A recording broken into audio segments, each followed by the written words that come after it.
Good evening and salutations, my Days of Our Lives fans. Oh my goodness, when I start to try to do four again, it's gonna be pretty interesting. Start off with Xander, Sarah, Maggie, and Jada. Xander is so desperate to get this to marry her. It's like there's a point where he's asked. There's a point where Jada's asking her questions, and she's like, "Well, wait. I do remember wanting to go and see Abby because the whole drugs and everything like that. Probably want to compare notes or something like that." She starts talking a little bit more. Now at this point, Xander's like, you don't really have to sit there and say anything more. Sarah wants to help. Sarah should probably also get a lawyer, okay? Because she's talking a lot, okay? She's singing. And depending on what you say, it may make you look kind of guilty, even if you don't think about it. The minute she started talking about, I don't know if she brought in the fact that she was hallucinating and everything like that, but, it got to a point, even I'm kind of just like, lawyer, lawyer, lawyer. At one point, Maggie's all like, "Oh well, you'll be married. It'll just be like 5 more minutes." And she was like, "No, I got to sit there and do this. I want to do the right thing. I want to find out, who killed Abby, and if I can sit there and whatever I say, if it can shed some light on who did it, then this is what I need to do." And Xander is begging her, "No, we'll do this tomorrow. We'll do this tomorrow." How could she sit there and focus on this wedding and be present if she's sitting there thinking about, if I say something, I could break the case? You know, it's like you know that her attention is divided, but it's like I want what I want when I want it, and it's a level of desperation that I am not a fan of. But she does agree to go down there. Hopefully, she will go down there with Ned. Justin, oh my goodness. I was wondering. I was like, one day I'm gonna sit there and say I'm gonna call him Ned instead of Justin, and I'm not gonna redo this again. And I feel like it's gonna be the exact way when I watch GH. And I call him Justin. It's Justin. Oh, Johnny. Johnny, Johnny, Johnny, Johnny, Johnny. I feel like he must have walked past Xander at some point because this level of desperation, it's just toxic. And it's sad and it's pathetic. And, he comes up to Chanel and he's all like, "Oh, I want to be with you," and this, that, and the third. And Chanel's like, "I thought you was going to give me some time to kind of figure out what I wanted and just, give me some space and everything." Now, with that being said, Chanel needs to figure out what she wants. Because it's not fair for, as much as I don't like Allie, it's not fair for either one of them to be sitting there waiting and waiting and waiting and hope that she'd sit there and pick and choose and stuff like that. And this is where it gets to a point where I think Johnny was like, "I'll sit there and choose for you," or something like that, or something along those lines. Bottom line is she needs to make a choice before one of those two clueless idiots actually decides, "You know what? I don't feel like doing this. I don't feel like being in competition with someone just to get your affection." Because you know what? You may not actually be worth it. But he's just prattling on and on and on. "Oh, my mom and my dad split up, or my mom and Lucas split up, and now my dad won't be with her, and I missed my chance." And here's the thing, he keeps going on this whole, "If it wasn't for the devil, we would still be married, and if it wasn't for," and it's like, I get it, I get it, I get it, I get it, I get it to an extent. Okay, be very clear. Their their marriage was a quickie marriage. Okay, it was a quickie, spare the moment, caught up in these feelings marriage. Okay, I mean, in reality, let's be very clear. If they were actually in love and they spent time together and everything like that, and even though things changed because of the devil and stuff like that, I feel like she would have more of a pull with him. You know, instead of this whole, oh please, just give me another chance. This wasn't even my fault, and I get it, but I'm like, bro, you were married to her for how long? You are dating her for how long? Anyway, you go through this whole back and forth, and eventually she gives in. Now he sees, and she's all upset, and I'm just like, you know what? I If the roles were reversed, I wouldn't care about if either one of the films got her. Now, Allie was in the beginning. She was meant to talking to Trip, which I'm just like, bro,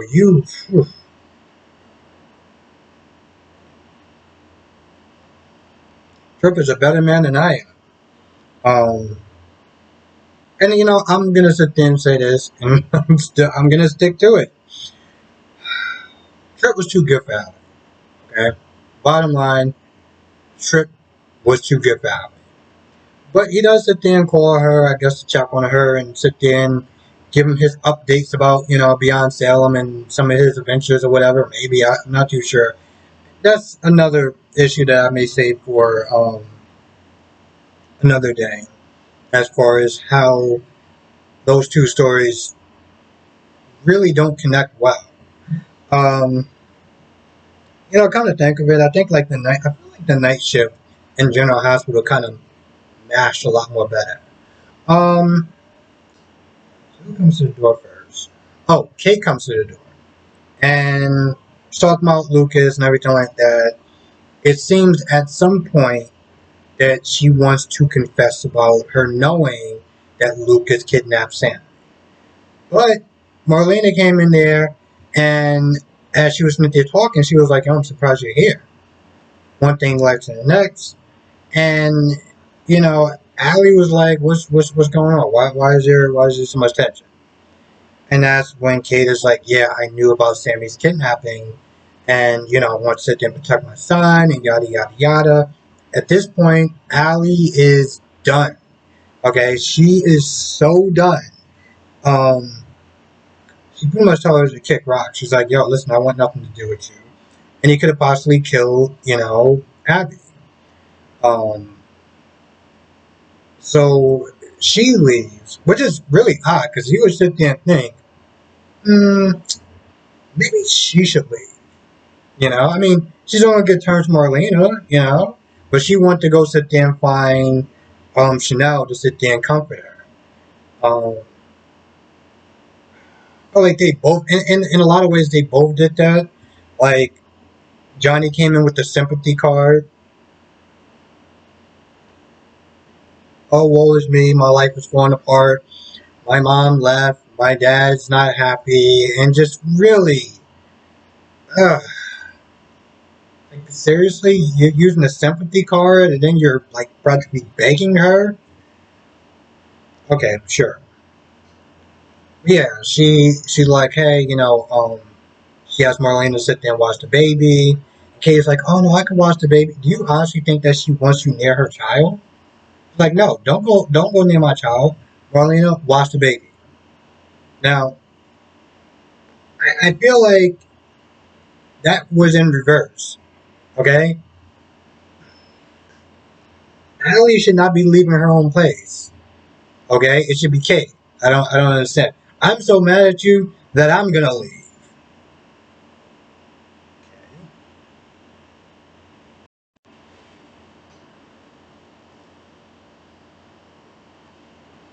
Now I gotta say, I really do like um the friendship of Sunny and Chad because when I first started watching the show, after a while with Chad, I was like, this guy is just a privileged dick. Like just a privileged, self-entitled dick. Okay, but there are characters that will bring out a more softer and more human side to him. You know, he gets a call from Rafe, and You know, he's like, I got a personal adventures, but I don't want you going down there because you've been flying off the handle twice. I can't let you screw this whole thing up. I'll call you when I know more. Now, Sonny sits there and tries to stop him from going down to the police station, talking him down. Um,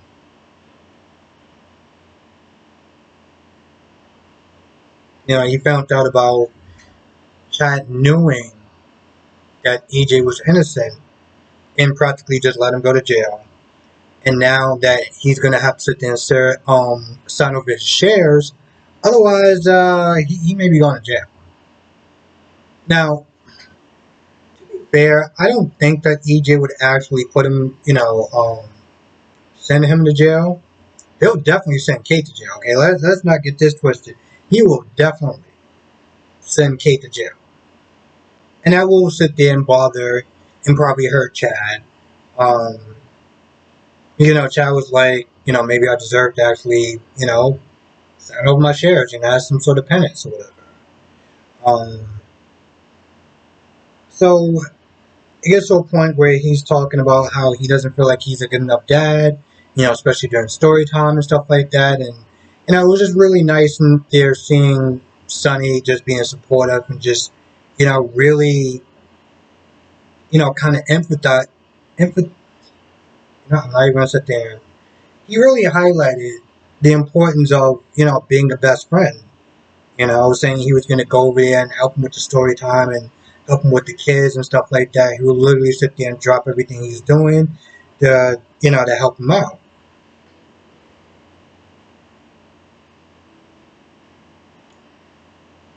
And I appreciate that closeness, that bondness. Because yeah, you have family that you're born with, but you also have family that you choose to have in your life. And even though that you're not blood related, it doesn't make the love and the bond any less. So I really appreciated that scene. Um, even though that Chad was not there crying and stuff like that, and again, not trying to be a dick. I understand that he's grieving and everything like that, but it's like, so how much longer am I gonna actually have to sit through whatever all this is? But again, I give it a pass because they the scene was done really well, and it I guess epitomized the I guess the bond of friendship. Now I am actually um I'm probably talking a little bit louder because my AC is on, and I don't know how that's going to affect the quality of the audio. It seemed like it was fine with my GH review, so I'm hoping it's going to sit there and kind of hold steady for this review. Now, finally, Lucas remembers a lot more. After Marlena finished dealing with him and thanking her and everything like that, even though Marlena's like, "Yo, listen, I don't want your thanks. I'm not doing this here for you." Um, Rafe comes in there, and they pretty much kind of go over the same thing, except for the fact that, um, Lucas said that he left. After he saw Sarah, she dropped something, but he couldn't see what it was because, Sarah's back was turned to him. All he knows that she dropped something, she picked it up, and she was in a hurry, and she just left. And then after that, he left through, I guess, the living room doors. So here's the thing: he seemed like he was really ecstatic, knowing that he didn't kill um, Abby. But here's the thing, though: we just got his word for it. We don't know if he's actually telling the truth. I'm like, bro, listen, I get it, and that's great for your conscience, but there's still a good chance that you may actually like you're not off the hook yet. It's pretty much what I'm saying. Yeah, you remember somebody else, and the thing is, you remember them leaving. So in a lot of ways, that kind of clears Sarah. But then that just means that you are still the last person in the house. So that doesn't really do anything for you. Yep, I feel like that's about it for the most part. I don't think I really left too much out. All in all, I was just gonna say this was a decent episode. Clearly a lot better than GH, but I already knew that it was gonna be better than GH when I saw GH. So, yeah. Anyway, with that being said, I'm gonna go. I want to thank you for watching. Be safe. Let me know what your thoughts are in the comment section below, and I will see you in the next video.